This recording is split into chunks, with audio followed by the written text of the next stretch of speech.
What's going on, guys? So today I've got a 2010 Jeep Wrangler. So I'm here with my cousin and he's wanting to put some Teraflex quick disconnect sway bar end links on this thing.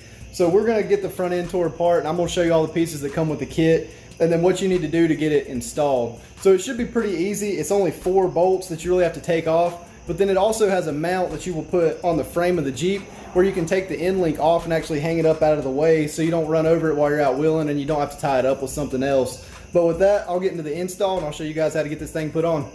All right, so here's all the parts that come with the kit. So of course you're gonna get your 2 end links, and then you can see at the top there's an open bushing, and then down at the bottom you have your standard tie rod end link down here. But you also have all the nuts and washers that you need for the kit, the pins to disconnect it, and then these are the mounts that are going to hook onto the frame where you can actually hang up the end link whenever you disconnect it. And then here's a bushing that you'll have to put inside of the end link. So I'll show you guys how to grease that up, how to get the grease arc put on, and get all that stuff put together where you don't have to worry about this thing falling apart while you're out on the trail. But that's all the parts that are included in the kit. With that, we'll get to putting it on. All right, so hopefully you can see this really good. But the bolts for the sway bar end links are right here on the front of the vehicle. It's just an 18mm nut, and this one on the bottom is an actual bolt. So you just gotta have a wrench to hold one side and then a ratchet for the other side.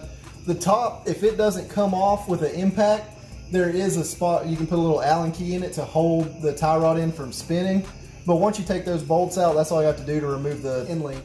This install is pretty straightforward. All you have to worry about is taking this bolt out of the bottom and then taking that nut off the top. It's super easy, but these bolts can get really tight because whenever you tighten them down, they actually squeeze against the rubber bushing on the end link. So it can take you a little bit to get it off. And right here you see I pulled out a little pry bar to pop that end link off of the bottom. And then I used the wrench sort of the same way on the top, just kind of wedge it out. And the reason it's like that is because anywhere your vehicle's set and it's not going to be perfectly level. So there's always going to be pressure on one side or the other. And sometimes you can get somebody inside of the Jeep to sit on it or pull on it just a little bit. You could have wiggled it. I probably could have grabbed the frame and wiggled the Jeep up and down and then been able to pull it out with my hand. But once you get one end link off, you'll be able to maneuver the sway bar around a lot easier, just to be able to get your wrench on it easier instead of having to reach all the way up to the top. So you can see right here, all I did was grab the sway bar and actually pull it down to me.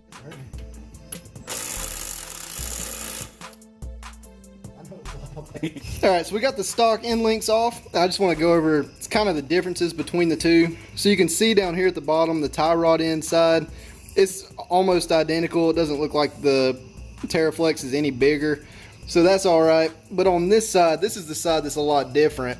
So on the stock one, you just have your basic rubber bushing, and that's going to give you a lot of free play whenever you're driving down the road. But the biggest upgrade on this Teraflex is it's got this metal ball joint in here. So that's going to keep the end link a lot more stable, and you'll be able to feel it actually working a lot better than you will with the rubber bushing. But the other good thing, again, you can quick disconnect from this end, and once we get it all installed, I'll show you how that works too. The next step is to get this bushing greased up and placed into the end link, and there's a little arrow that I noticed on here that you have to line up with the top. So right there, the little arrow on the bushing needs to be in line with that grease fitting. So that way when you put the grease zerk on, the grease will actually go through the little hole down in there and onto that bushing to keep it lubed up so you don't have to worry about anything squeaking or wearing out prematurely. So I'm gonna go ahead and get all that put together, and then we'll get these things put on the Jeep.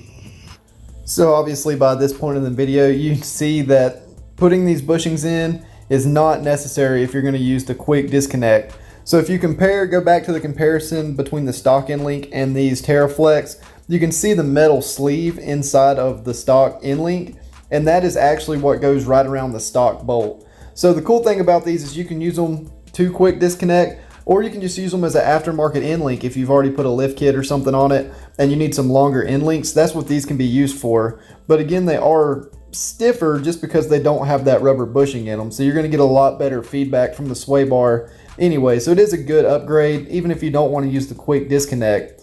But just going through this whole section, you can see how to do it even if you don't need to. It's probably a good thing to leave in the video just so the people that don't want to use the quick disconnects can know what they're doing. But just go ahead and put some grease in it once you get it all together. Wiggle it around, get the grease all spread out, and then you can go ahead and put those on with the stock hardware. You don't have to put any kind of bracket onto the bottom of the link. Just use the stock hardware for that. All right, so before I went and started putting the kit back together, I wanted to make sure we had all the washers that we needed and they were in the right places. So on the bottom part of the mount, this is the 1/2" washer. That's going to go against the nut like that when you bolt it on. And then this 3/4" washer, it actually slides between the sway bar and the cotter pin that holds it on. So that's how those washers should look whenever you get it all put together. And then the other washers that come with the kit go up here on the tie rod end of the end link, and that'll go right against the nut like that whenever you bolt it together. So once you know you have all your nuts and bolts in the right place, you can go ahead and start putting it all back together. Really, the only thing you're going to have to keep in mind when you are installing the mount for the quick disconnect is making sure that the hole for the cotter pin is lined up in the correct location. So depending on if you want to pull the pin from the bottom or on top of the steering arm there, just decide where you want that. That way you're not fighting it while you're out on the trail trying to get that cotter pin back in and out. So right here you can see just putting it all back together. It's pretty straightforward. You're just going to reattach the nut, and with that bracket installed on the bottom, all you have to do is slide the end link back over it. So right here, this is the point in the install that we figured out we don't need those bushings on the inside of the end link. So it was kind of aggravating because I had to go and take the end link completely back off, press that bushing back out, and then reinstall it back together. So this should hopefully save you guys a step so you don't overlook it. Then go ahead and do the same thing that I did. So same thing on the other side, just go ahead and get all the nuts and bolts installed. Once you do that, then you can work on getting the upper mount for the quick disconnect connected to the frame.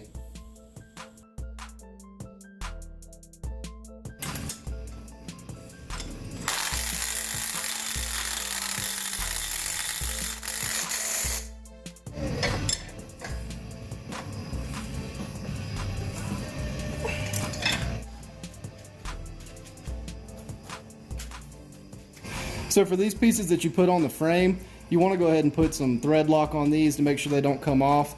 But these are actually bent the exact same way. So on the Jeep, you'll have one where this piece is facing the front, and the other side, this piece will be facing the back. So don't get confused on that. The only thing you need to make sure is this piece is facing straight up, and then the part that the sway bar link will mount to is on the outside of the Jeep. So this one's set up, it'll be on the driver's side of the Jeep. And then if it's like this, that'll be set up for the passenger side of the Jeep. But I'm gonna go ahead and get Loctite on all that, and screw it together, and then get it mounted to the body. Oh, okay. There you go. I'm gonna come off.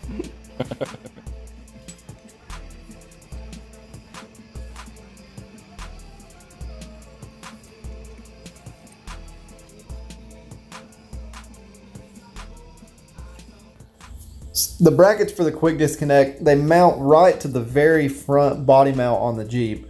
And these bolts are super tight. They've got Loctite on from the factory. So I did have to pull out my 1/2" Milwaukee impact ratchet. So once you get that bolt off and you go to tighten it back up, it's best to have somebody get a wrench onto the bracket, and you'll see us adjusting it right here. Have somebody hold it in place. That way you know it'll be straight. And then once you start on the other side, you can actually attach the end link to sort of hold it and then tighten up the bolt as well. So it will be a little bit off, and again, you have to make sure they're perfect so that whenever you take those quick disconnects off, you can raise the end link up and get it to mount perfectly for you. So this one doesn't matter as much about the hole for the cotter pin because there are 3 different slots that you can put the pin in. And right here you can see Mitch holding the bracket for me. We tried to line it up and it didn't fit. So all he did was stick the wrench back on it and give it a little twist, and it bent the bracket just enough that that end link lined right up. So now you know both sides will fit, and then you can hook it all back together. Make sure you put your washer on first, stick your cotter pin in, and you're ready to drive the Jeep. All right, so we just finished putting those end links on. So we did learn a couple things. The bushings that come with the kit, you don't need them if you're going to be using the quick disconnects. The quick disconnects go straight onto the mount that you put on the Jeep. And also, you might have to get a buddy to sit in one side or the other in order to get those things pulled off. So if you're on the trail and you're parked on an unlevel surface or something, it is going to be tough to pop the end links off and get them to move. But like I say, if you get a couple people to hang on one side of the Jeep and level it back out, you'll be able to get those links put on pretty easy. But other than that, everything moves really smoothly. It looks like a pretty well built kit. And hopefully Mitch will get us some pictures of it flexed out. We'll be able to put that on the Instagram and get a good before and after of kind of what it would look like with the sway bars hooked up and without the sway bars on it. But with that, thank you guys for watching the video. I hope it helped you get your end links put on the Jeep. And please be sure to like and subscribe, and I'll see you guys in the next one.